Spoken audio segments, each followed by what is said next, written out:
Y vamos a detener la transcripción.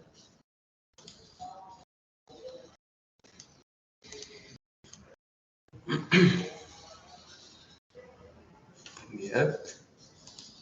Están escribiendo por el chat.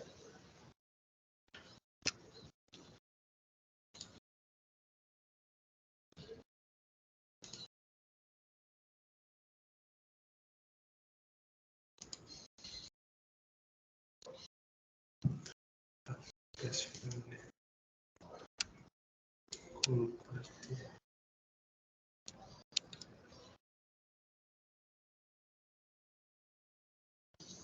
Tengo que agregarlo.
Listo, profe, estamos viendo.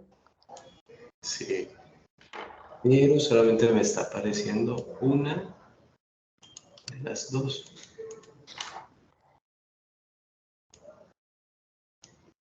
Tal vez debe ser que toma la primera, entonces después tendría que dejar de compartir y volver a compartir.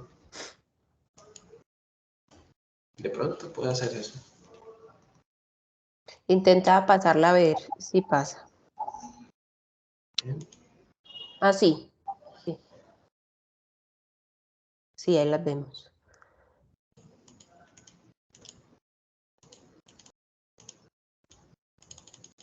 Sí. Lo que no sé es si el video. Vamos a ver si el video sí se reproduce. Me llamo Daniel Ah, sí. Goldman. ¿Sí se reproduce? Perfecto. Sí, se escucha. Listo, profe. Bueno, yo creería que 7:50 podemos iniciar entonces. Sí. Listo, chicos, sean bienvenidos. Vamos a esperar 2 minuticos más y arrancamos. También lo que me gusta acá es que te permite tener esto. Un terror así.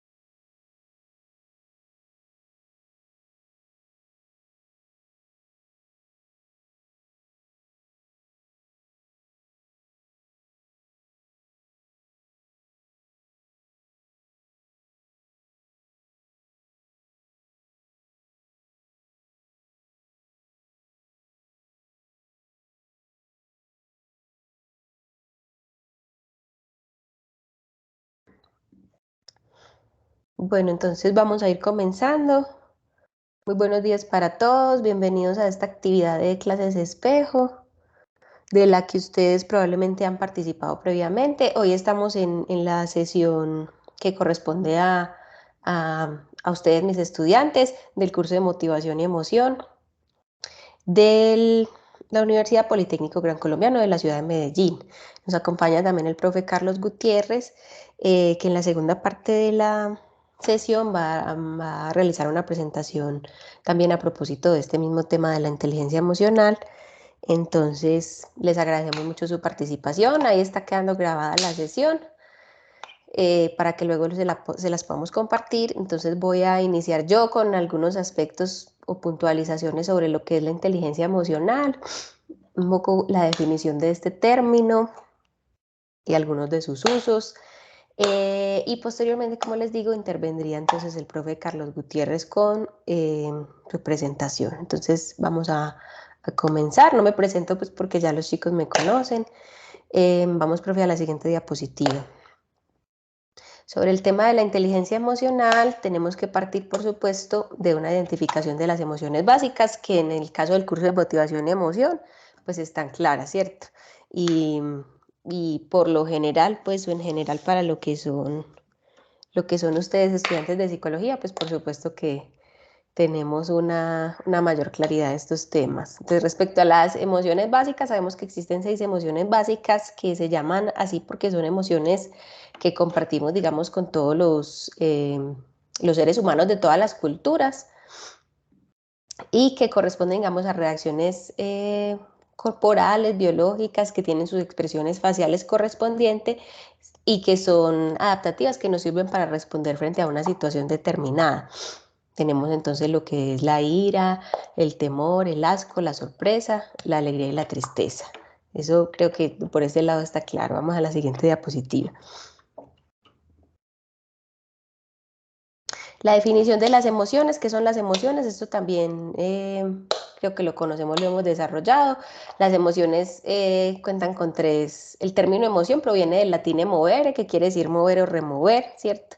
Es decir, que son aquellas reacciones que nos llevan a definitivamente emplear una conducta y por ello su relación con la motivación. De allí, digamos, el aspecto del curso de motivación y emoción. Podemos definir las emociones como esos cambios a nivel biológico o fisiológico, como esa experiencia cognitiva, experiencia cognitiva la podemos llamar, o aspecto cognitivo, pensamientos y sentimientos asociados a la emoción, y también en los cambios conductuales que tienen que ver con cuando se presentan esas emociones, qué es lo que hacemos, ¿cierto? Cómo nos comportamos. Y por supuesto las emociones se derivan en primarias y secundarias. Este tema también lo va a trabajar ahorita, lo va a desarrollar un poco el profe Carlos, entonces no me voy a detener. Vamos a la siguiente. Sobre el desarrollo de las emociones es importante puntualizar un tema y es cómo se desarrolla estos aspectos a nivel de las etapas, digamos, evolutivas. Las etapas evolutivas por las cuales atraviesan los seres humanos en la etapa de la infancia y cómo estas emociones van tomando forma y se van, digamos, desarrollando a lo largo de estas etapas. Entonces, hay unas etapas que han establecido los autores para el desarrollo emocional. Estas etapas van, por un lado, de los 0 a los 3 años, de los 3 a los 6 años y de los 6 años hasta los 12 años y en adelante. ¿Qué sucede con estas etapas? Es importante puntualizar que dentro de la primera etapa para el desarrollo emocional, que sería de los 0 a los 3 años, pues tenemos o contamos con un desarrollo emocional, digamos, más desde las emociones básicas, es decir, más desde un aspecto primario. No hay desarrollados todavía las emociones secundarias y prosociales, tales como la empatía, tales como por ejemplo, el sentimiento de la moralidad. Eso es algo que tomará un poco más tiempo pues para desarrollarse en el niño. Entonces, de los 0 a los 3 años tenemos, digamos, esa primera aproximación al desarrollo emocional, donde contamos únicamente, básicamente con esas emociones básicas para relacionarnos con el entorno, que se van desarrollando, digamos, en esta primera etapa. Sin embargo, en la segunda etapa, que ya va entonces de los 3 a los 6 años, tenemos un mayor desarrollo emocional en lo que tiene que ver con el aspecto de las emociones secundarias y las emociones quizá prosociales. Entonces ya no solamente ahí estamos hablando de los del componente biológico de la emoción, sino que ya cada vez más ese entorno social, ese contexto y esa cultura en la cual hemos crecido o estamos desarrollándonos, pues va a tener una influencia en el moldeamiento de dichas emociones. Entonces, en esta etapa de los 3 a los 6 años es cuando el niño ya va adquiriendo por lo menos unos aspectos básicos del desarrollo de la empatía, es decir, ya es capaz por lo menos de considerar las intenciones del otro, considerar que hay una diferencia entre lo que yo pienso y el otro piensa, ¿cierto? Que puede haber intenciones diversas.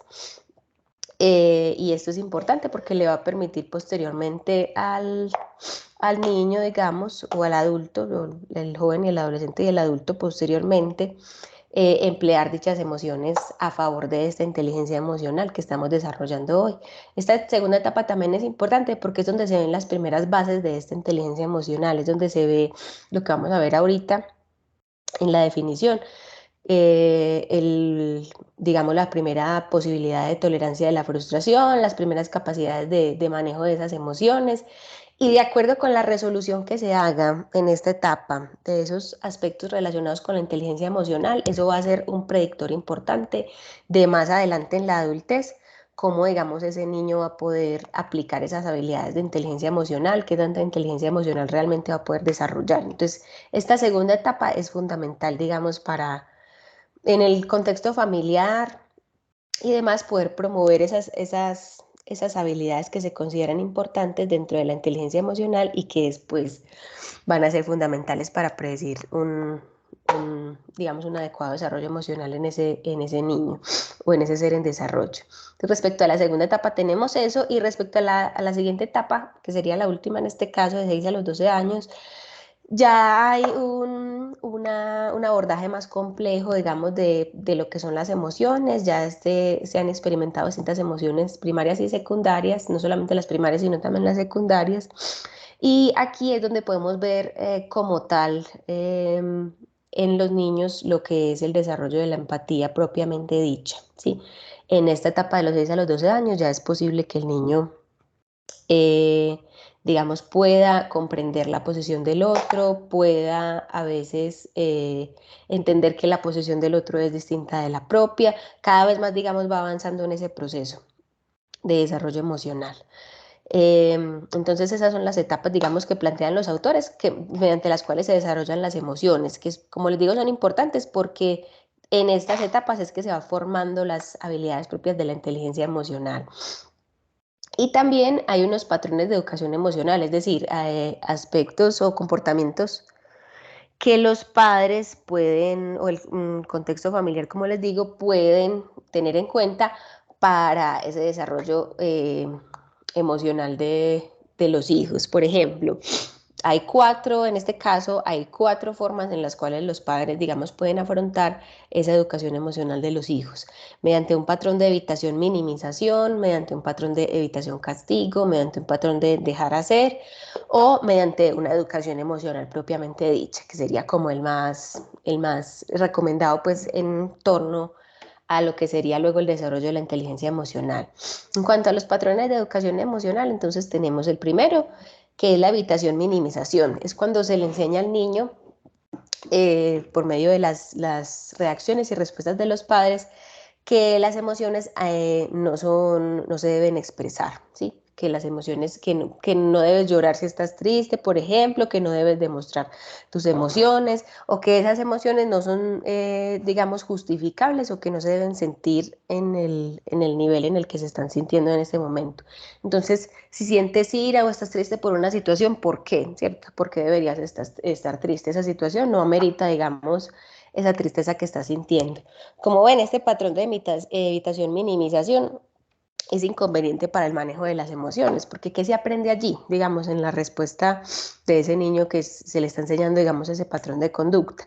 Se aprende que sus emociones son inadecuadas, que no es conveniente exteriorizarlas y que lo que tiene que hacer con sus emociones es, por un lado, esconderlas y por otro lado, pues definitivamente no compartirlas en ningún caso, ¿cierto? Dejarlas para sí mismo, guardarlas para sí mismo. Esto es inconveniente porque posteriormente no le va a permitir a ese niño y luego a ese joven y a ese adolescente generar las habilidades que requiere para desarrollar esa inteligencia emocional. Entonces, eh, digamos, no es un patrón bien recomendado para la educación emocional o más recomendado para la educación emocional, puesto que plantea, digamos, estas dificultades. Al igual que el siguiente patrón. El siguiente patrón sería el de evitación-castigo. Es semejante al anterior en el aspecto de la evitación, que se evita, digamos, hablar de las emociones o enfrentar las emociones, no se abordan directamente, pero tiene un aspecto, digamos, un agravante, si lo queremos llamar así, y es el aspecto del castigo. Esto quiere decir que frente a la expresión emocional, el niño, en este caso, que está recibiendo estas respuestas, es castigado, ¿cierto? No solamente sus emociones son descartadas, sino que además recibe pues un castigo frente a estas emociones. Ah, no, pero ¿cómo así que estás expresando tristeza? ¿Cómo así que estás llorando? Recibe tu castigo, ya sea pues una mala palabra o un castigo pues de otro tipo. En todo caso, allí el aprendizaje que se tiene es que las emociones no solamente hay que guardarlas para uno mismo, sino que son malas, ¿cierto? Son malas o que son inadecuadas o inapropiadas. Entonces allí de nuevo se presentan grandes dificultades en ese manejo de las emociones, porque lo que se le está transmitiendo a ese niño en desarrollo es que eh, no solamente es que sus emociones son inadecuadas, sino que no hay que tenerlas en cuenta. No solamente que no hay que tenerlas en cuenta, sino que son inadecuadas, no se deben expresar ni se deben tener en cuenta. Entonces, allí, digamos, hay una dificultad en un aspecto fundamental de la inteligencia emocional que ya vamos a ver ahorita, y es el reconocimiento de las emociones. Cada vez esta persona es posible que tenga mayor dificultad en reconocer que está sintiendo ciertas emociones, en poder ser consciente de ellas para poder gestionarlas adecuadamente. Esto, digamos, va a generar muchas dificultades. El tercer patrón de educación emocional es el que llaman el laissez-faire. El laissez-faire es que se deja que el niño resuelva, digamos, solo sus emociones, sin darle una guía o unas estrategias adecuadas para poder enfrentar dichas emociones. Entonces es el niño, por ejemplo, que frente a una situación de pronto se siente frustrado o de pronto hace una pataleta y se le deja completamente que él la resuelva solo. No se le brindan algunas estrategias, no se le acompaña ni nada, sino que se le deja que él encuentre la solución por sí mismo, digámoslo así.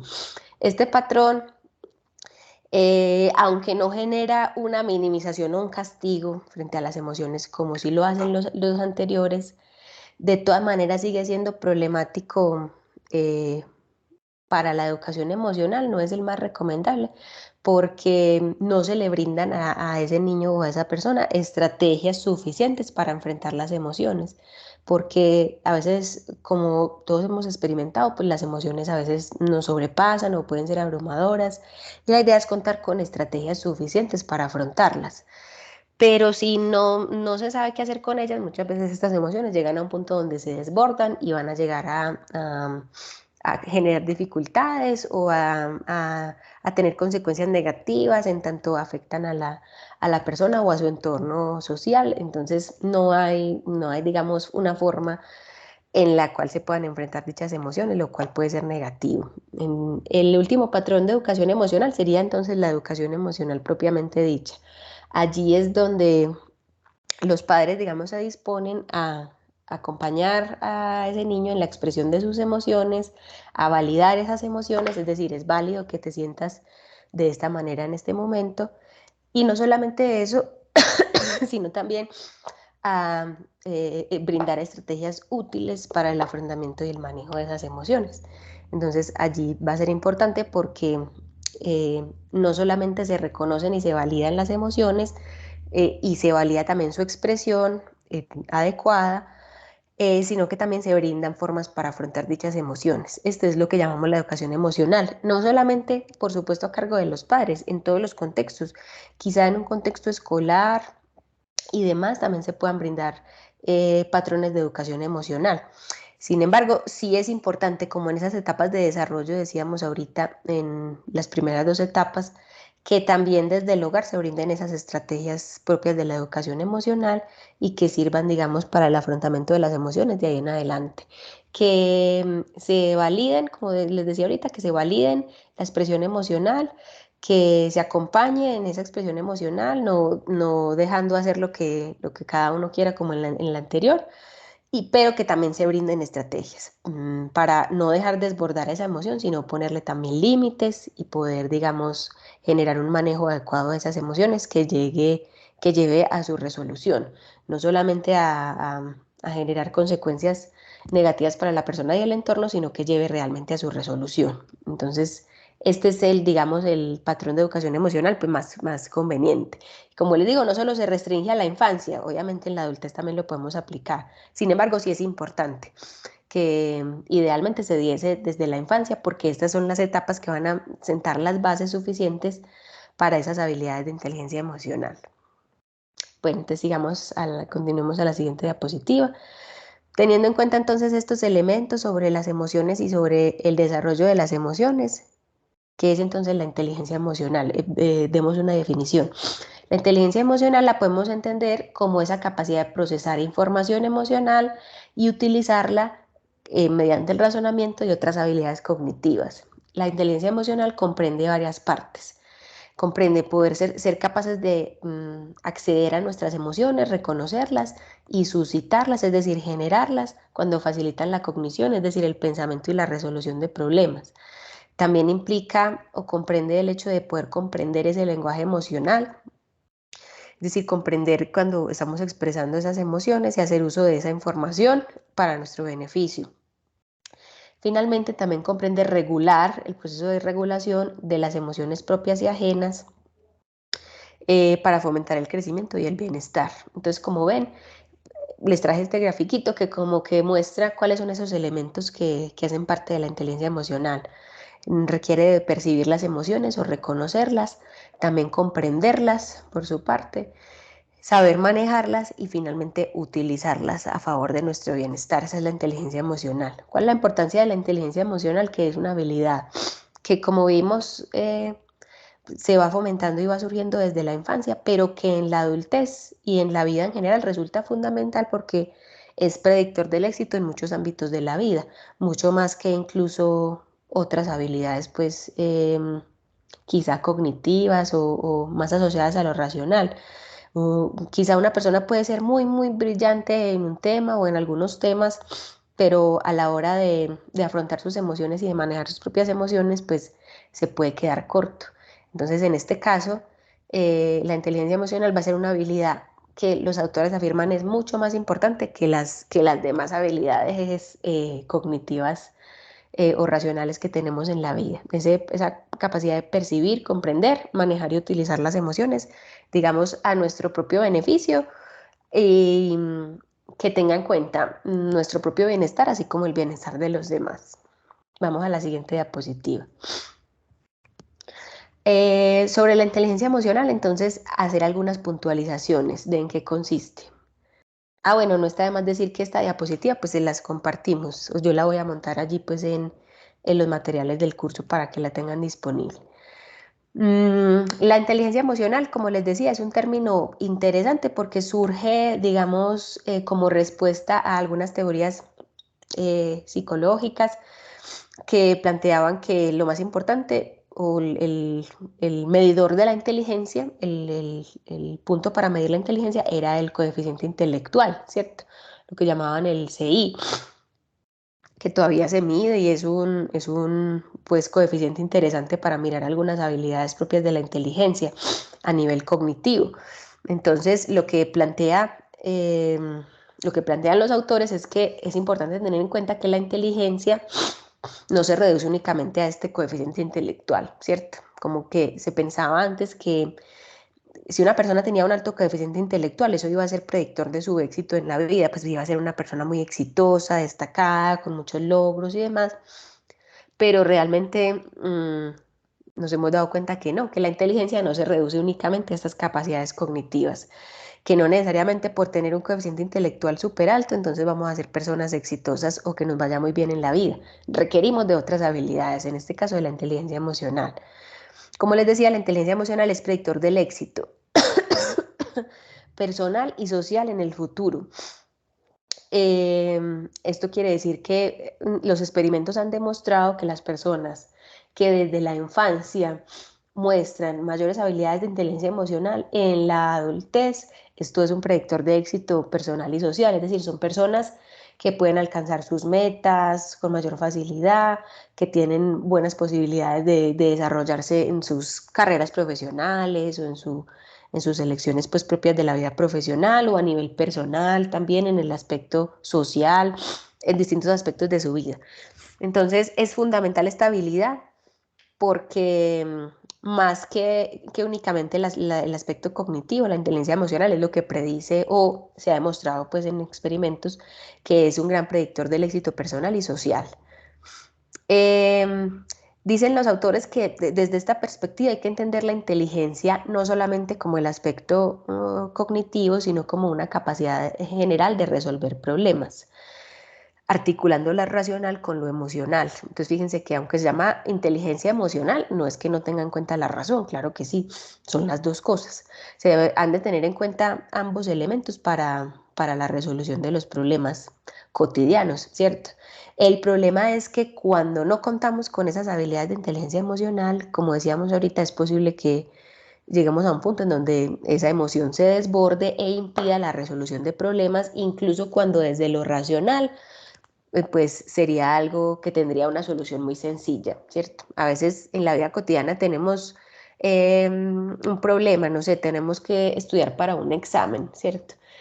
Racionalmente, pues no hay dificultad en eso, pues dedicamos un tiempo, establecemos una rutina de estudio y lo podríamos hacer, pero a veces emocionalmente tenemos unos límites que nos impiden esa actividad, entonces quizá tenemos miedo del resultado que vamos a obtener, quizá tenemos una experiencia negativa pasada relacionada con ese conocimiento o con algo similar o con esa persona o ese profesor o esos compañeros, etcétera. Y ese aspecto emocional pues nos va a impedir resolver ese problema, aunque desde lo racional sea algo muy sencillo. Entonces, la inteligencia emocional es fundamental porque eh, refiere a esa capacidad de resolución de problemas, no solamente desde las emociones, sino en una articulación de lo racional con lo emocional. La inteligencia emocional está muy emparentada con la teoría de las inteligencias múltiples que quizá ustedes hayan escuchado, en donde se plantea pues que hay distintas formas de inteligencia, no únicamente pues la lógica y la racional. La inteligencia que tiene que ver con el arte, la inteligencia que tiene que ver con lo visoespacial, la inteligencia que tiene que ver con lo musical, entre otras. En este caso, la inteligencia emocional está sumamente emparentada con lo que es la inteligencia intrapersonal e interpersonal de esa teoría de las inteligencias múltiples. La inteligencia intrapersonal es esa capacidad de tener una conexión con los propios sentimientos y pensamientos, con la capacidad o el interés por conocerse a uno mismo, por saber o indagar o profundizar en cuáles son mis formas de ser, mis intereses, de dónde salen estos comportamientos que tengo y demás. Y también la inteligencia interpersonal. Ya la interpersonal tiene que ver es en la relación con los otros, ¿cierto? Cómo yo sé, digamos, relacionarme con las demás personas, cómo yo sé leer los estados emocionales de los demás y responder adecuadamente frente a ellos.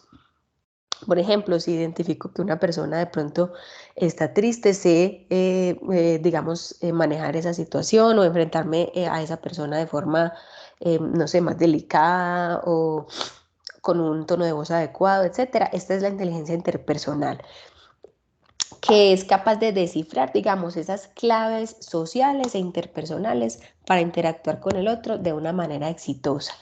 No solamente que me haga sentir bien a mí como individuo, sino también a la otra persona.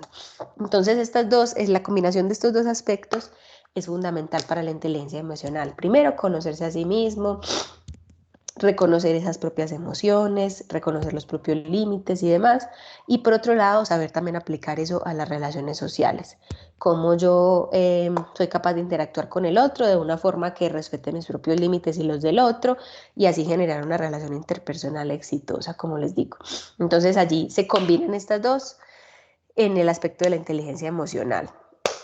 En general, las emociones entonces van a ser fundamentales para la toma de decisiones. Esto creo que ya lo habíamos abordado previamente con los chicos del curso, porque nos inclinan hacia una acción que puede ser más ventajosa. Entonces, esta inteligencia emocional es fundamental porque en tanto se puede entrenar estas habilidades de inteligencia emocional, posteriormente esto va a ser conveniente para la toma de decisiones, porque de forma más automática vamos a poder tomar esas decisiones quizá más convenientes, quizá más basadas en esos aspectos intrapersonales e interpersonales, y eso se va a ir, digamos, convirtiendo en un hábito, se va a ir convirtiendo, digamos, en una habilidad propia, en donde se pueden escuchar las emociones y se pueden tomar decisiones con base a ellas, teniendo en cuenta que también se pueden manejar y también se les debe poner límites. Bueno.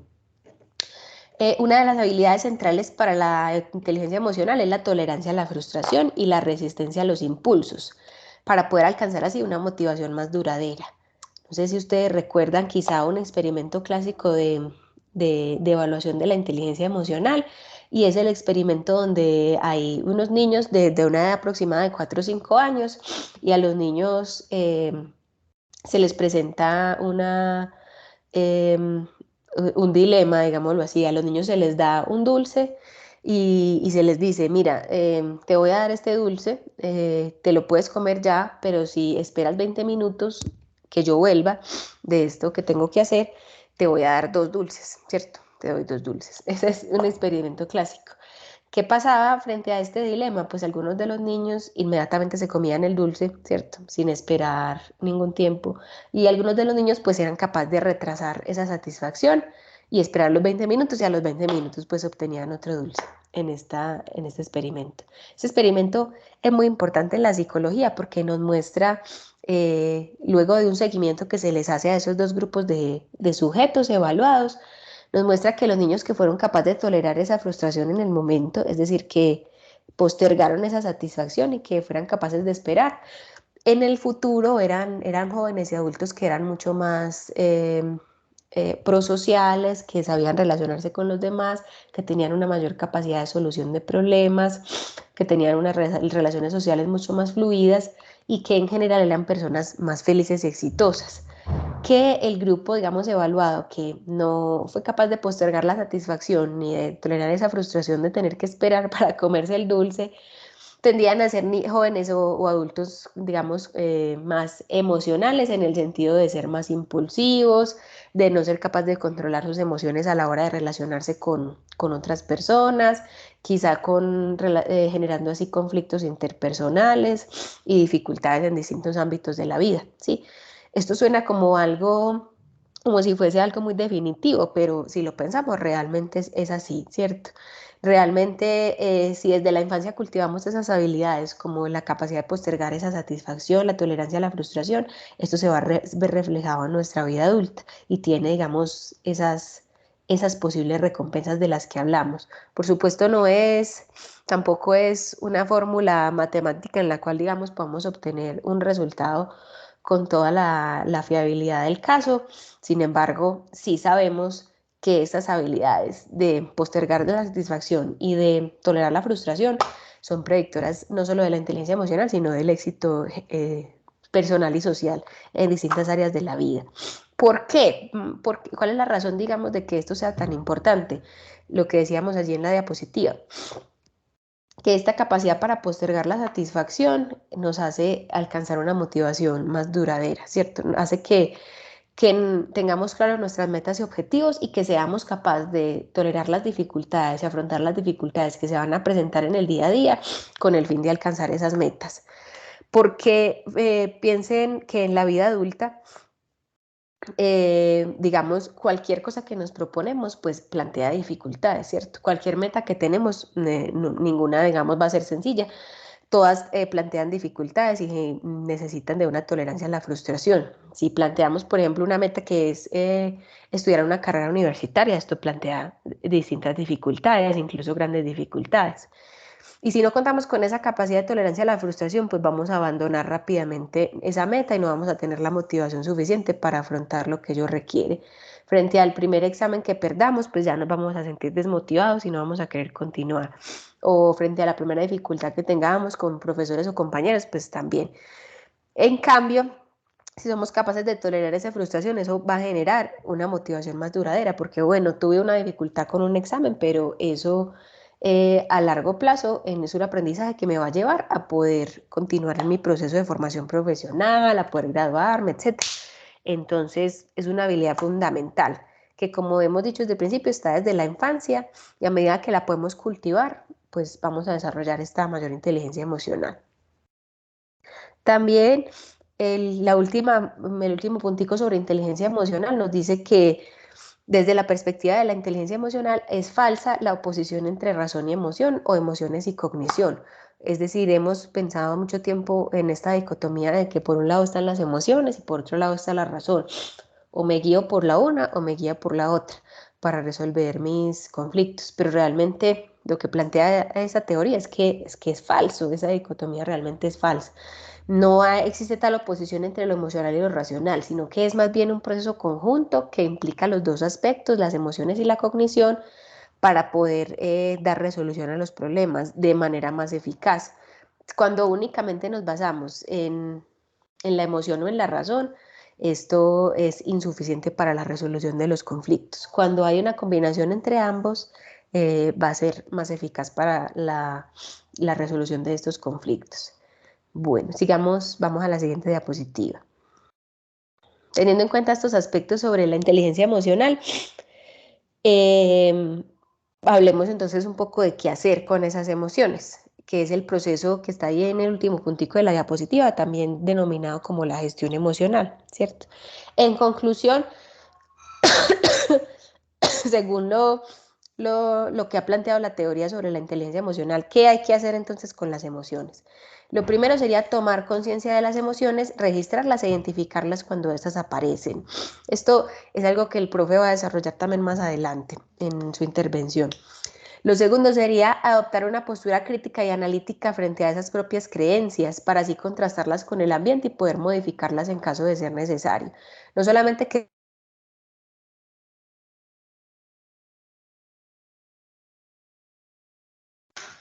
Profe, se te quedó en... Ah, ya. Iba a decir, se había quedado en silencio, pero ya volvió otra vez a la orden. ya, bueno, listo, gracias, profe. Decíamos que no solamente es quedarse en la identificación de la emoción, sino también en poder criticar o analizar esas creencias de base de la emoción. Si estoy pensando que el examen me da miedo, es porque no soy bueno en ese tema o porque no soy capaz, tengo que cuestionar esa creencia. ¿Por cómo así que no soy bueno o no soy capaz? ¿Qué pasa con el estudio que he hecho, con el esfuerzo que he planteado frente a esta actividad? Entonces, el hecho de modificar o cuestionar esas creencias de base que nos llevan a esas emociones va a ser un proceso importante para gestionarlas. Tercero, fomentar la compasión y la empatía, tanto en lo individual como en lo grupal. Estas emociones de compasión y empatía van a ser fundamentales para la inteligencia emocional y en tanto que las podamos aplicar tanto a nosotros mismos como a las personas con las que nos relacionamos, pues va a ser mucho más fácil, digamos, aplicar esa gestión emocional. Muy bien. Vamos a la siguiente diapositiva. Aquí les traje entonces un videito del autor principal, de Daniel Goleman, que nos explica en 5 minutos qué sería entonces la inteligencia emocional. Dale, profe. Me llamo Daniel Goleman. Soy psicólogo y trabajo como periodista. Soy conocido por mis trabajos sobre inteligencia emocional y otros temas relacionados. Profe, creo que toca hacer ensayos. Ah, ok, lo siento. Ah, fui yo. Sí, porque si no generaba eco.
Listo, profe, muchas gracias. Finalizamos entonces con esta frase que les traje como una reflexión final.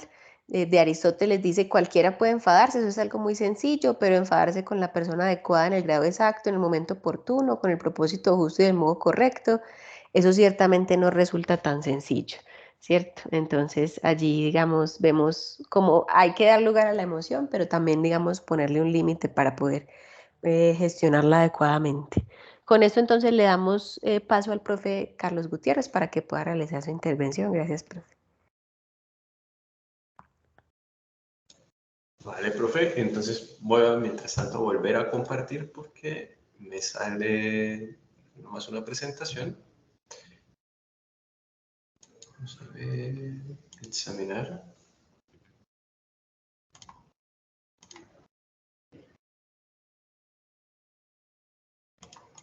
Y adjuntar. Profe, ¿son chicos de qué semestre? De tercer semestre. Ah, bien. Ahora están iniciando, ya están viendo todo lo que son bases biológicas como tal, ¿no? Chicos, les pregunto, bueno, antes de empezar a preguntar, muy buenos días, mi nombre es Carlos Gutiérrez, soy psicólogo, especialista en gerencia en riesgos laborales, seguridad y salud en el trabajo y actualmente estoy desempeñándome como también psicólogo de bienestar y como docente en la Universidad Libre, seccional Cúcuta. En la materia en la que estamos haciendo la articulación corresponde a la lectiva para Derecho. Pues, algunos de mis estudiantes, al parecer, o algunos no, casi todos no pudieron asistir. Entiendo, más que todo es por el tema de los horarios. Ellos ven en la jornada de la tarde y algunos en la noche. Entonces, tal vez se les dificulte. Ellos lo van a ver a través de modalidad asincrónica. De hecho, también les informo que esta grabación se va a cargar a YouTube. Queda totalmente público para que puedan consultarla en cualquier momento. De hecho, allí pueden visualizar otros ejercicios que he desarrollado con la profe Isabela para que pues, puedan tenerlo ahí a su disposición. ¿Por qué menciono ese preámbulo? Porque la parte que voy a abordar es cómo gestionar la emoción, pero reconociendo diferentes elementos, desde lo que es la parte biológica, como también lo que es un aprendizaje a nivel social que estructura o moldea componentes a nivel psicológico desde su pensamiento, desde lo que es la interpretación que le da a los sentimientos a través de valoraciones, atribuciones, expectativas, a través después de qué llegan y transforma ese estado afectivo en función de esos sentires, que es bastante denso y les voy a ir mencionando a medida que se dé la intervención casos que me han pasado dentro de lo que es consulta. Cuando me gradué, tuve un periodo en donde trabajaba precisamente en lo que era población infantil en clínica y luego ya pues en este tiempo, año y medio, es clínica pero a una población adolescente y adulto. Y eso permite ver como las dos miradas, cómo se hace la transición de un contexto a otro con respecto a la inteligencia emocional y la importancia de lo que mencionaba la profe Isabela, más o menos en la segunda, tercera diapositiva, en donde planteaba 4 elementos específicos dentro del modelo de la gestión de emociones, en donde el primero era coercitivo, el segundo era evitativo, el tercero era simplemente el niño haga lo que quiera y el último ya era el educar apropiadamente el tema de la emoción.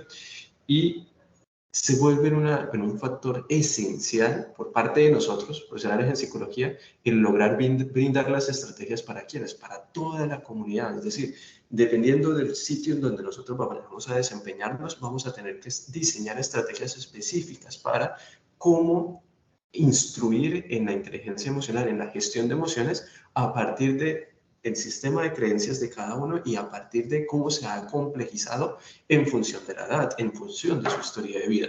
Hay personas que, por ejemplo, llegan a tener, que he tenido consultas de personas de 30, 45 años y me dicen, no sé cómo reconocer mi emoción, no sé cómo me siento. Solo sé que estoy mal, pero cuando uno le pregunta qué es mal, no sabe cómo describirlo, no sabe cómo articularlo en función de, estos son estados emocionales, la emoción tiene unos niveles, una emoción primaria y luego emociones de segundo o tercer nivel que ya hacen uso de pensamientos y se convierten en sentimientos y son prolongados en el tiempo. Y es bastante denso a la hora de llegar a instruir a las personas en torno a ello.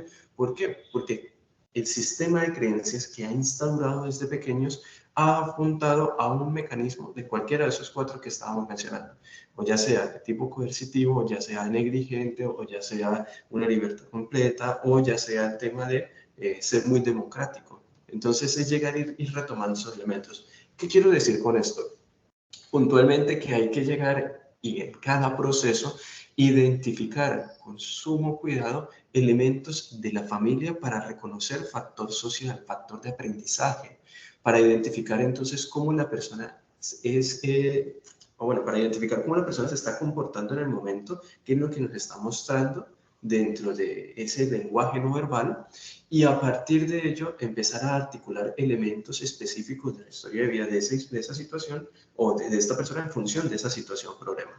Y a partir de ello entonces hacer una estructura global de toda la problemática a fin de que de buscar cuál es la estrategia de intervención más efectiva, que si bien es cierto, hay técnicas que son transversales y aplican en muchas circunstancias, como lo que es respiración diafragmática, como lo que es registro conductual, como lo que sería el tema de una relación emotiva o elementos más narrativos para cambiar la perspectiva de la persona, es relevante el llegar y ver al ser humano como un todo.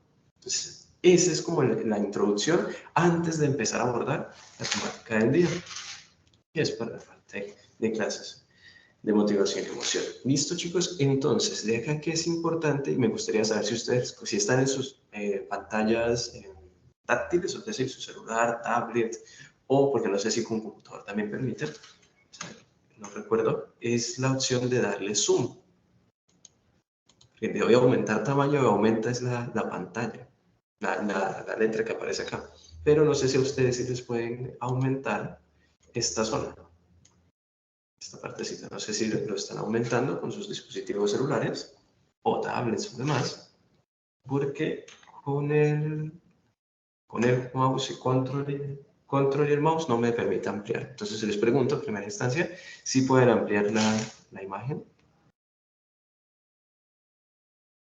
Desde el computador no permite, no sé si desde los Sí, celulares. desde el computador no se permite, pero sí sé que con los celulares sí se permite, pero entonces, ¿sabes? Normalmente simplemente es hacer el gesto de zoom. Con el celular no me permite. ¿No te permite? Ok. Bueno, cualquier cosa, cuando comparten las diapositivas, pues pueden descargar la imagen y yo le envío a la profe Isabela también la foto por aparte. Este es un ejercicio que me gusta utilizar muchísimo en consulta. Se llama ruleta de las emociones. ¿Por qué? Porque normalmente las personas creen que las emociones solamente es sentir miedo, sentir ira, sentir asco, sentir tristeza, es decir, las básicas. Casi siempre están asociadas a esas. Y cuando uno les dice, bueno, y es que, ¿cómo es tu emoción? Por ejemplo, ¿cómo es estar enojado? Tener en cuenta la ira, pero la ira sería en torno a qué. No saben cómo empezar a delimitarlo, yo saco la ruleta de las emociones y le digo, mira chicos, o pues dependiendo si es adolescente, entonces le cambio la forma del calificativo, entonces, y les comento, tú llegas y tienes que llegar a identificar en función de la línea que estás sintiendo. Y en la medida en que la persona dice, no, yo creo que estoy un poco agresivo, entonces como tengo ira, estoy agresivo, entonces soy provocador. Yo no llego a ofender a la otra persona diciéndole es que usted es un cualquier tipo de palabra malsonante. Entonces, no lo dice de esa manera. Llega y dice, no, es que a mí me gusta es provocar al otro. Es llegar y tirarle la pollita, la sátira. Y es que cuando yo lo digo, entonces ya sé que me estoy descargando con esa persona y estoy transmitiendo algo. Y le digo, bueno, ¿y cómo eso te va a servir para solucionar problemas? Por ejemplo, tuve casos de una relación de pareja, me decía la consultante, no, es que a mí me gusta llegar y echar la sátira con respecto a diferentes elementos. Entonces, cuando me siento así, me da ira, entonces quiero llegar y tirarle la sátira, quiero atacarlo, agredirlo con las palabras. Y cuando empiezo a decirles lo que genera en la pareja es que se enoja, se disgusta, empieza a decir, pero ¿por qué? Y empieza a generarse una discusión en donde no hay una correcta puntuación de los hechos, en donde puntualmente lo que hace es que el problema, si era de este tamaño, empieza a incrementarse. No hay acuerdos, se comunican, pero no se están diciendo elementos claves para resolver el conflicto, porque su propósito es como yo tengo este sentir y me siento ofendido, me siento ofendida, entonces quiero llegar y enviarle toda esa emoción hacia el otro, pero la digo sin tener un propósito. Y recuerden que la primera parte de las diapositivas se hablaba sobre lo que era la expresión de emociones para trazar límites, para expresar algo que nos está afectando. Las emociones son válidas en todas sus expresiones. Lo único es que hay que aprender a modularlo, como si fueran esos televisores antiguos en donde uno le ajusta la perilla, o en las radios, cuando uno llega y le cambia de emisora, entonces lo mismo. Uno tiene que ajustar la expresión de la emoción. Entonces, por ejemplo, en ese caso puntual, recuerdo que yo hacíamos un ejercicio de juego de roles en donde llegaba y me describió cómo era la pareja y yo le representaba entonces la pareja y ella llegaba y decía las cosas.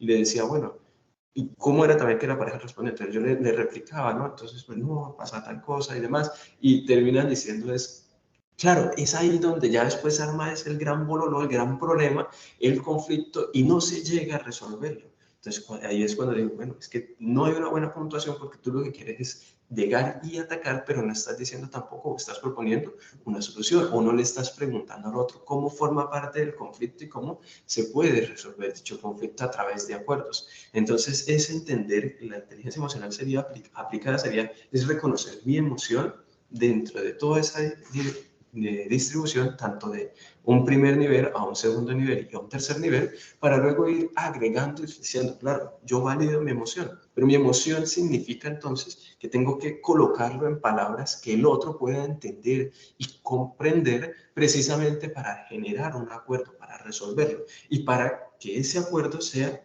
perdurable, o sea, se mantenga en el tiempo. Ahora, dentro de elementos claves que quería llegar a mencionar que tuve en consulta, de hecho mientras escuchaba a la profe Isabela iba recordando, es el tema de qué pasa cuando alguien pierde el control, ya sea, por ejemplo, cuando un padre quiere educar a un hijo y pierde el control de su emoción y termina reaccionando agresivamente, cuando un profesor lo llega a hacer, cuando tú cuando estás con tu pareja lo vas a hacer y no pierdes ese control, es más allá, la emoción que tú estás sintiendo es más allá de esa situación. Y aquí ocurren diferentes escenarios. Está el caso de que, por ejemplo, la persona dice, no, yo me enojo y demás y simplemente me voy. Y se va y dura X tiempo, tiene su momento afuera y demás, pero cuando regresa a la interacción no aborda el conflicto, simplemente sigue y lo deja de lado. Eso es un tipo de evitación cognitiva. Entonces, por ejemplo, cuando ocurre esa estrategia de afrontamiento, lo que se suele sugerir es, claro, el momento del tiempo fuera es válido. Tú puedes llegar y apartarte un momento para respirar, para regularte. Hay ejercicios, por ejemplo, en el video de Daniel Goleman aparecía, era el semáforo de las emociones. Ustedes escriben semáforo de las emociones y les aparece en YouTube o en Google. Y allí puntualmente reconocer que yo, por ejemplo, el rojo, entonces ese tiempo fuera. Yo reconozco esa situación y a partir de eso yo tomo unas actitudes, es decir, me dispongo a regular mi activación fisiológica. Recordemos que toda emoción genera una activación fisiológica y eso se ve representado en qué? En que, por ejemplo, empieza a aumentar el ritmo cardíaco, empieza a aumentar la frecuencia y la fuerza con la que respiro, empieza a tener un cambio también de cortisol en nuestro organismo, entonces neurotransmisores que se elevan, por ejemplo, como la adrenalina, como la noradrenalina, lo que hace es que nos activamos en el caso de la ira. Entonces, por eso es muy fácil recordarlo o asociarlo con el dibujo la película Intensamente, cuando el de la ira explotaba, porque ocurre exactamente lo mismo. Cuando hay una respuesta emocional, hay un cambio fisiológico que nos prepara a expresar esa emoción. Hay una activación de todo lo que es el sistema nervioso central. Y en función de eso es que nosotros llegamos y nos activamos y empezamos a actuar. Por eso las técnicas que, por ejemplo, cuando se habla de la parte en rojo, llegar y decir, bueno, ¿cómo me detengo? Tengo que detenerme, tengo que frenar, pero ¿cómo lo puedo frenar? Entonces es llegar y reconocer la respiración funciona. Entonces, el simple hecho de llegar y decir, bueno, vamos a respirar de manera diafragmática, recuerden que inhalamos por la nariz, exhalamos por la boca. Y normalmente me gusta decirle a las personas, bueno, haz todo el intento, y cuando empiezan, hacen ese gesto de, y literal le tiembla la fosa nasal. No, está en cierta medida mal. ¿Por qué? Porque lo que estás haciendo es generando un esfuerzo, una aprensión en la parte del pecho, y lo que haces es que te pueda generar dolor de cabeza, que si por ejemplo estás enojado, se te va a dificultar, como que vas a terminar enojándote aún más, y lo que hace es generar un efecto de mayor malestar, cuando se quiere hacer lo contrario. Entonces, ¿qué es importante? Yo siempre les recomiendo a las personas es que, bueno, primero mano derecha y mano izquierda. Mano derecha la clavícula, en la parte intermedia, y desciende. ¿Hasta qué? Que el meñique quede en donde termina la parte del esternón. Y mano izquierda, entonces la ubicamos justo debajo del meñique. Entonces, como pueden apreciar, queda sobre la famosa boca del estómago. Yo puedo identificarlo también porque si yo hundo con fuerza me puedo quedar sin aire. No lo vayan a hundir con fuerza, por favor, pero pues para que lo reconozcan, debajo de lo que es el esternón, ahí queda ese espacio. Es la famosa boca del estómago, ahí también tenemos el diafragma. Entonces, ¿cuál es el objetivo? Que no realicemos la respiración de esta parte, es decir, utilizando la caja torácica, sino utilicemos los músculos del core abdominal y necesitamos que propioceptivamente, es decir, que podamos reconocer específicamente la parte interna de nuestra musculatura para regularnos. Entonces, ¿qué es lo que vamos a hacer? Vamos a inhalar por la nariz y vamos a controlar de manera voluntaria. De hecho, si pueden encender la cámara y demás, sería lo maravilloso para poder dar la instrucción. Y de manera voluntaria lo que hacemos es rellenar nuestro abdomen. Entonces, inhalamos, rellenamos el abdomen y luego exhalamos por la boca y contraemos la parte abdominal. De esa forma tendríamos un pleno control de nuestra respiración y haremos una respiración lenta y profunda. Ojo, hay diferentes formas en las que se puede realizar este ejercicio. Se le puede decir a la persona que utilice un conteo, es decir, diga 1 y 2 y en ese momento está inhalando. 3 y 4 retiene. 5 y 6 exhala. Esa es una modalidad. Hay personas que en el momento de hacer el ejercicio se confunden, como que no logran articular la numeración y hacer el movimiento. Les parece muy complejo. Entonces, ¿qué es lo que se suele recomendar en esos casos? Primero, que la persona sea capaz de hacer la respiración, de inhalar, retiene y exhala a su propio ritmo, sin conteo. Entonces, llegar y decirle, bueno, inhalamos, retenemos y exhalamos. Inhalamos, retenemos y exhalamos. Primero le dice uno que lo haga de esa forma. Luego lo puedo colocar, por ejemplo, con un ejercicio. Hay algunos en donde no tienen la capacidad para recordarlo por números, pero sí lo pueden hacer con movimientos. Entonces yo les hago esta parte. O les digo que utilicen un conteo. Una mano. Entonces, dependiendo de cómo se les facilita más, lo puede utilizar. Bueno, ¿y para qué les decía esta parte? Entonces, recuerden que llegaban y tenemos el reconocimiento de la emoción. Entonces, es que ellos tienen que diferenciar cuál emoción es la que tienen. O si es una mezcla de varias emociones, porque se puede llegar a presentar. Por ejemplo, hay alguien que se puede presentar iracundo y a su vez asqueado. Por ejemplo, tuve en consultas casos que, donde, por ejemplo, me llegaban con tema de infidelidad que descubre la persona en el acto y decía, no, tenía la ira y era el asco y ahora cada vez que la veo me genera esa respuesta de náuseas, de desagrado, de me siento moralista, me siento asqueado, me siento con una aversión a. Entonces es llegar y empezar a reconocerlos. Reconocer entonces los cambios también, esa es respuesta de ira que tuvo. Entonces es llegar y decir, bueno, vamos a ver, vemos la situación. En ese caso puntual, recuerdo que esa persona llegó y decidió pues, cerrar la puerta y se fue. No quiso volver allá. Y no volvió, de hecho, a la casa. Se quedó viviendo en casa de los padres durante un tiempo y cuando fue el tema de la consulta. Y dentro de ese proceso yo le decía, bueno, tienes que empezar a volver. O sea, en cierta medida, ese lugar es el sitio que tú has construido, que si ya no quieres estar con esa pareja es entendible, pero es llegar y controlar todas esas respuestas. Me decía el punto de que no, entrar se le hacía casi imposible. Abría la puerta y recordaba las imágenes y eran las arcadas, eran la respuesta de ira, y decía, ¿cómo puedo controlarlo? Entonces, bueno, ahí entra también el juego, detenerte en la parte roja del semáforo y luego cuando está en esa parte roja hacer el ejercicio de respiración. Pero no solamente es hacer el ejercicio de respiración, allí se le agregan otro tipo de técnicas orientadas a qué.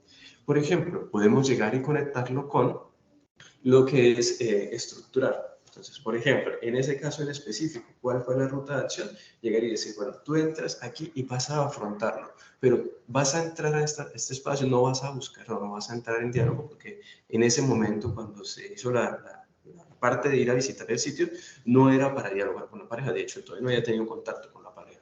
Lo que se quería era retomar todas las cosas, porque literal se fue y no agarró nada de lo que estaba allí. Y era el apartamento de esa persona. Entonces, literal, tenía que entrar acomodar, agarrar todas sus pertenencias, organizarlas. Entonces, otro elemento clave.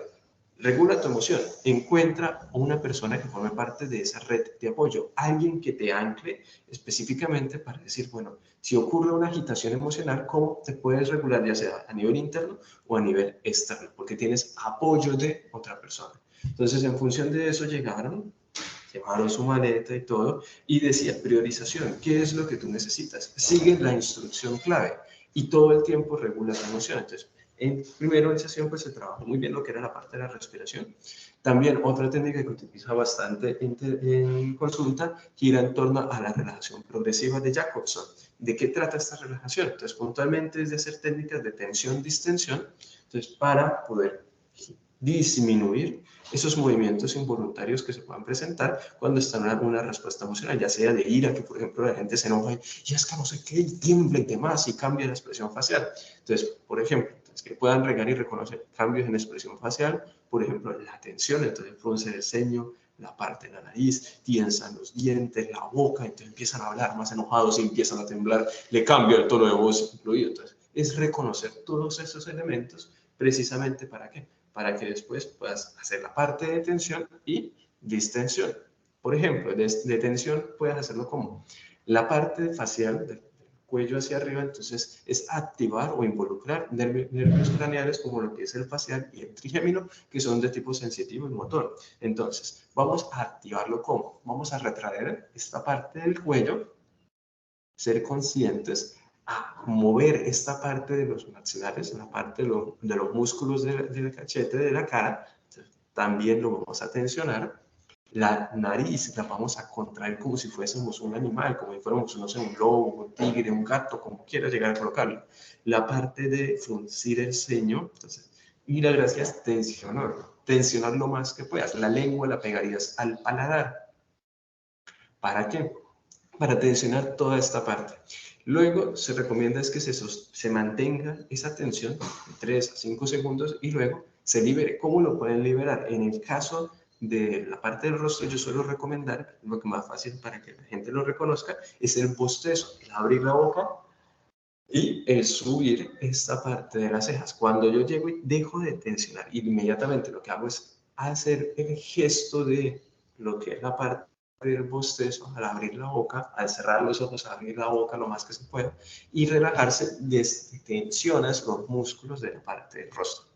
Esto también, esa misma relación progresiva de Jacobson se ve en tres partes. Entonces, la parte superior, la parte del tronco y la parte de las piernas. Eso no quiere decir que no hayan otras divisiones. Ahí, dependiendo de la misma técnica, se puede subdividir en más grupos musculares. A mí me gusta agarrarlo global porque en un inicio es lo ideal. Normalmente las personas no lo logran reconocer. Si no reconocen la emoción desde esta parte de la ruleta de las emociones, se les hace muchísimo más difícil reconocer esos cambios a nivel fisiológicos y esos cambios a nivel corporales, bueno, fisiológico. Básicamente, la tensión en hombros y demás, dolores musculares, no lo logran asociar con un estado emocional y por eso es muy importante que lo puedan reconocer. En ese caso, recuerdo puntualmente que se trabajó todo lo que era la parte de tensión-distensión y todo lo que era la parte de respiración diafragmática. ¿Para qué? Para que en los momentos en donde le daba ira, tensionar y soltar, y en los momentos también lo que le daba esa respuesta de arcada y demás era respiración para regularlo. Entonces son estrategias que se suelen sugerir ¿para qué? Para poder tener un mayor control. Y adicional el componente de red de apoyo, es decir, esa persona que era el apoyo, estaba ahí para llegar y decir ese apoyo moral, esa comprensión, ese de llegar y decir, te comprendo, yo te apoyo, tranquilo, mira, nosotros venimos a hacer esto, que tenga claridad también de qué es lo que tenga, un listado de acciones y simplemente retomar. Entonces, en ese caso, pues retomar todas las pertenencias y después en otras sesiones ya poder tener esa tranquilidad para lograr hablar sin que la tranquilidad represente no tener enojo, que eso es otra cosa importante. La gente normalmente cree que la emoción es, y eso es una distorsión cognitiva porque la suelen ver desde una perspectiva dicotómica, es decir, o es muy enojado que vas a explotar o no estás nada enojado. Y ya dicen, no, entonces no está enojado, entonces podemos seguir haciendo tal cosa o seguir invadiendo o cruzando el límite, cuando no es así.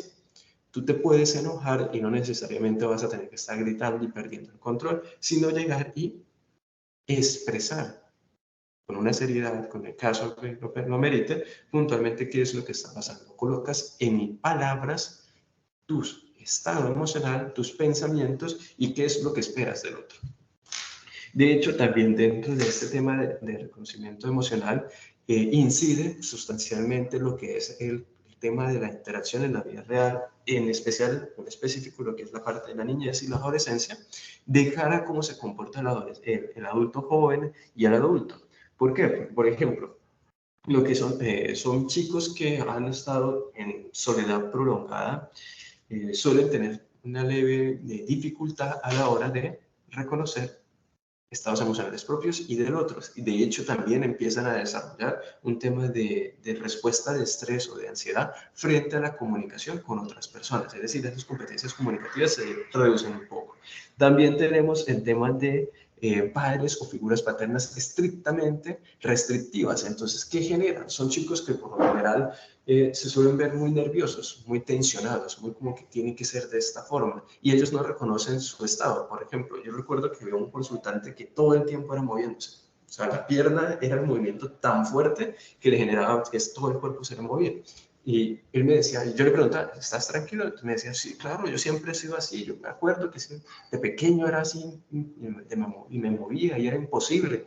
Y recuerdo que el ejercicio en ese caso empezó fue directamente a moldear respuestas comportamentales de estrés, como por ejemplo un movimiento repetitivo, movimiento de pierna, y era, bueno, colocar los dos pies en el piso, y era hacer la parte de tensión-distensión con la parte de los pies. Entonces, lo que uno le suele recomendar es que llegue y visualice la parte de los pies como si fuese una mano. Entonces, cierras el puño, pero en los pies lo que haces es recogerlo, como si fuese una águila, un cóndor, el animal que tú quieras colocarle, que visualices las garras sosteniendo algo. Entonces, lo que hace es sostener el piso. Entonces, lo que haces con los pies es apretarlo. Luego, lo que haces es tensionar la parte de batatas, gemelos, y tensionar la parte de muslos y glúteos. Entonces, yo le decía, era, bueno, vamos a colocarlo de esa manera para que lo puedas reconocer.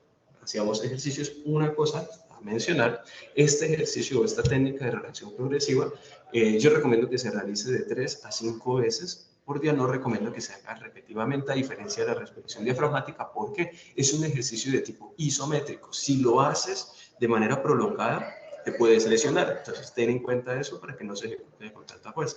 Y lo otro es que también las personas que a veces lo hacen, no están acostumbradas a hacer actividad física, pueden percibir una sensación de dolor y dicen, no, pero es que me empezó viendo y demás. También con la salvedad, si la persona sufre de algo, por ejemplo, algún tipo de fibromialgia o algún tipo de mialgia, pues lo más prudente es decirle que ese grupo muscular no lo trabaje porque puede generar un dolor mayor. ¿Listo? Bueno, entonces, dentro de la parte del reconocimiento emocional, es específicamente identificar la emoción desde una forma básica y en función de irla ampliando de segundo o tercer nivel en función de qué, de las valoraciones, de las expectativas, de las atribuciones, y reconociendo todos aquellos elementos de componente ¿qué? De componente biológico, de componente de aprendizaje a nivel psicológico y también del componente de interpretación o de acción a nivel social. Es esencial que nosotros cuando realicemos el proceso de entrevista podamos ir recopilando esa información para poderla trabajar en el momento en el que estamos haciendo los ejercicios de respiración diafragmática, los ejercicios de técnicas imaginativas, como visualízate en tal parte y realiza cómo lo abordarías, cómo lo desarrollarías, qué tendrías en cuenta, qué sientes en ese momento, cómo lo gestionas. Entonces, por ejemplo, ese tipo de ejercicios, tipos de ejercicios como juego de roles, entonces en donde interpretan un rol, en donde puedes llegar y tú asumes el papel de tal persona o tú asumes el papel de la otra persona y cómo se debería dar ese moldeamiento, esa regulación emocional. ¿Preguntas hasta el momento? Me gustaría escucharlos.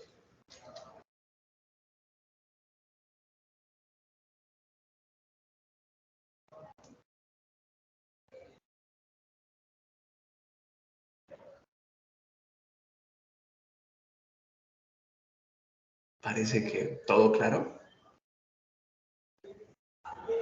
No hay ninguna duda, inquietud.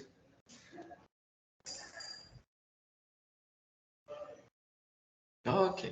Bueno, otra cosa que es muy importante que acabo de recordar de las cositas que anoté de consultas, que eran lo más recurrente, era el tema de las características individuales y la forma en que se corrigen. Es muy frecuente encontrar casos en donde se le dicen a la persona, no, es que tu emoción, por ejemplo, ira, está llorando porque, por ejemplo, falleció la mascota. Entonces, ahí no es ira, sino que es tristeza, perdón.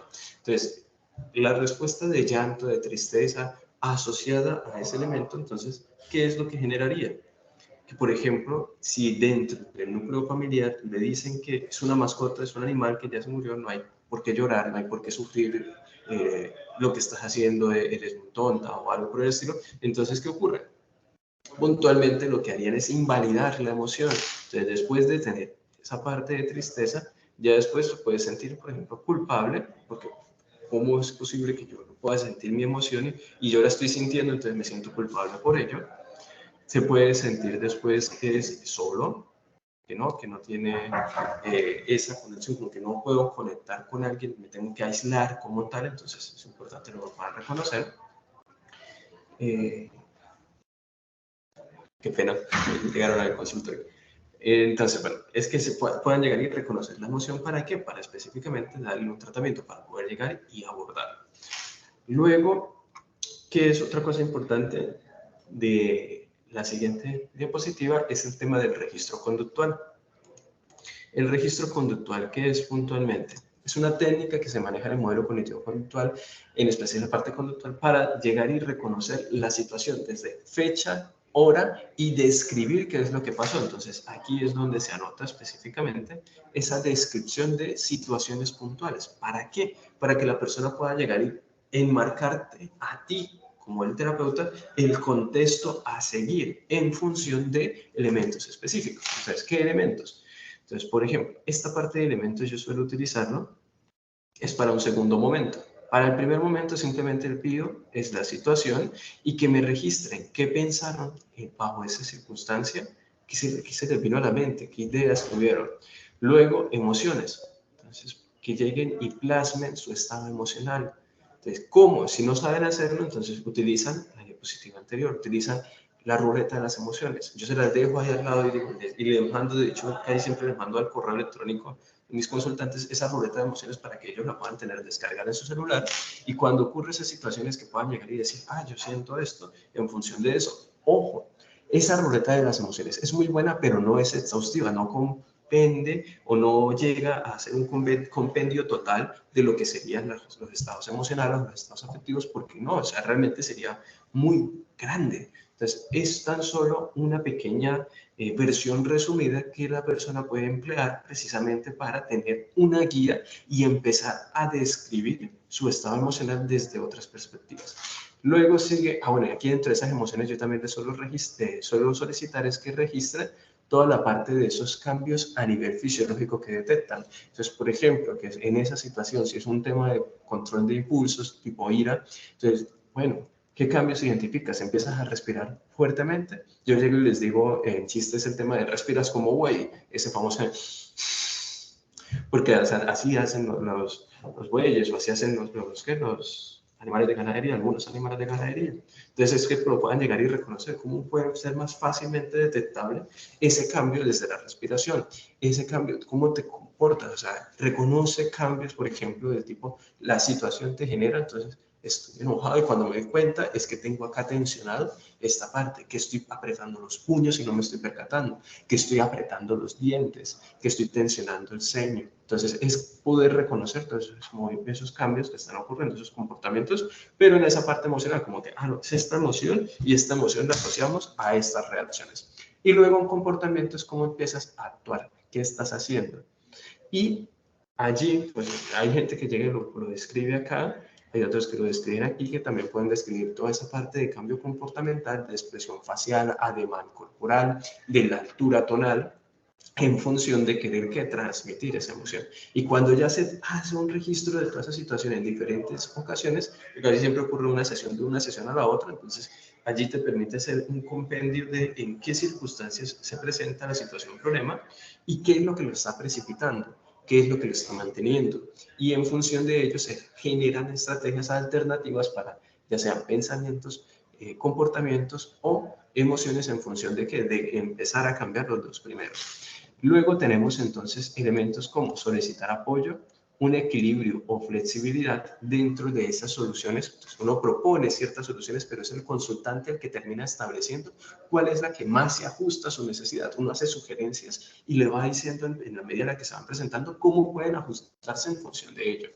Luego, cómo se afrontarían las adversidades, qué elementos requerirías para hacerlo. Hay personas que dicen, no, pero yo tengo el conocimiento. La profe Isabel hacía un comentario parecido. Saben el conocimiento, le dedican el tiempo y demás, pero a la hora de presentar el examen se quedan en blanco. Entonces, bueno, ¿cómo puedes afrontar la adversidad? ¿Qué tendrías que tener en cuenta para ello? Entonces, por ejemplo, que puedas, diferentes sesiones, entonces programas sesiones de 15 a 30 minutos de estudio previamente durante esa semana para presentar el examen, tener materiales de diferentes índole, por ejemplo, material organizado a través de organizadores gráficos, tener síntesis, tener audios o tener, por ejemplo, videos que se realicen para poder llegar a estudiar, todo lo que es el tema de explicar, cómo puedes ponerlo en palabras de diferentes formas para adaptarte o flexibilizarte a nivel cognitivo precisamente para llegar a ese cometido.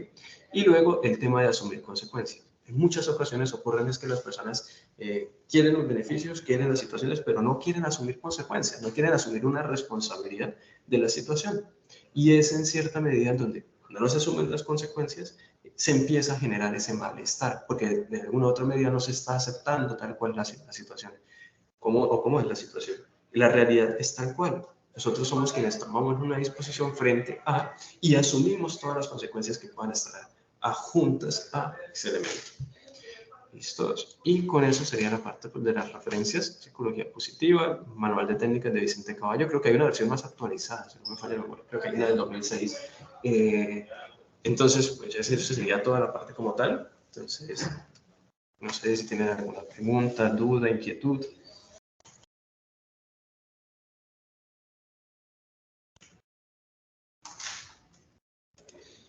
Muchas gracias, profe. Compañeros, no sé si tienen comentarios, preguntas sobre el tema en general de trabajado el día de hoy, de inteligencia emocional, ya sea para la parte que desarrollé yo o el profe Carlos Gutiérrez.